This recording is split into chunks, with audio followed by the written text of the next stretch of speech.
Glenn Beck has a different take on the Massachusetts election than we do.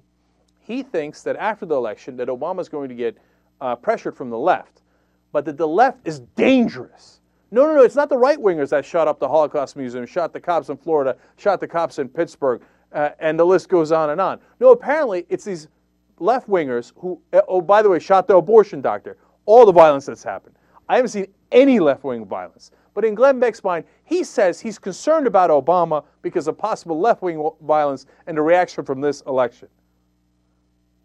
I'll tell you what he's really up to after we listen to the clip. Let's go to clip number 9. I promise you this is not being shrugged off. As I said yesterday, a Brown win would set off a civil war for the soul of the Democratic Party. And it's starting with a typical political blame game. But I believe it could very shortly get very ugly. So ugly, not only do I think the Republic is in danger, I think that we need to pay real attention. I believe this president could be in real danger as well. Something I have said for a while. Will please someone pay attention. It's progressives versus Democrats. It's blue versus gray. And this is a war that I think could become dangerous. Hopefully not. But I have to ask you this. I mean, doesn't it feel like now is a time that the Obama regime is in collapse? Then the most dangerous time in any regime, especially a revolutionary regime, is when it is on the verge of collapse. A regime with revolutionaries in it, it is trouble. The Democratic Party is collapsing. It's either going to have to renew itself or it's going to collapse, and it is chock full of revolutionaries. Again, I ask you, are these people like you? They are radical revolutionaries that believe in Mao. To you, a fight means educating people. It means mobilizing people to go out and vote, and you fight at the ballot box. But to these people, what does a fight mean to the uber-left progressive? All bets are off. They will cheat, they will lie, they will steal.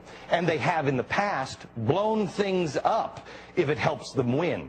The end, as Saul Alinsky points out, justifies the means. Watch the uber-left.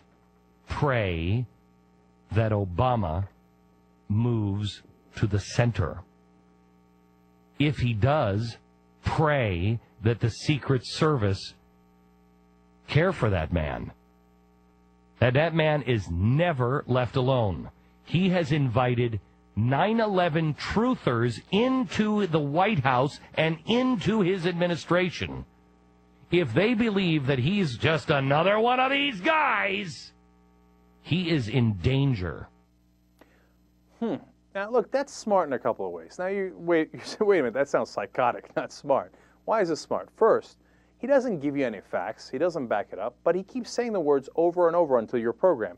They are radical. They are revolutionaries. They believe in Mao. Name one politician who believes in Mao. That's ridiculous, right? Name anybody on the left who's an opinion leader, a commentator, a columnist that believes in Mao. No, he's got nothing, right? But he keeps saying it over and over. And he doesn't have to present evidence. His audience is not that bright anyway. And they're like, oh my God, the uber left is coming. What the hell is the uber left? Okay. Oh no, the radicals are coming. They're revolutionaries. They don't care about anything. Now, but here's the second part of it that's so important. Why is he doing this?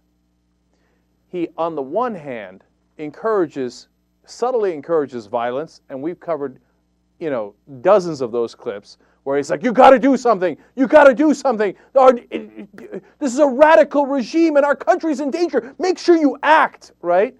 And then after he encourages that kind of violence, he turns around and says, oh, you see that? I'm worried about the left wing doing violence.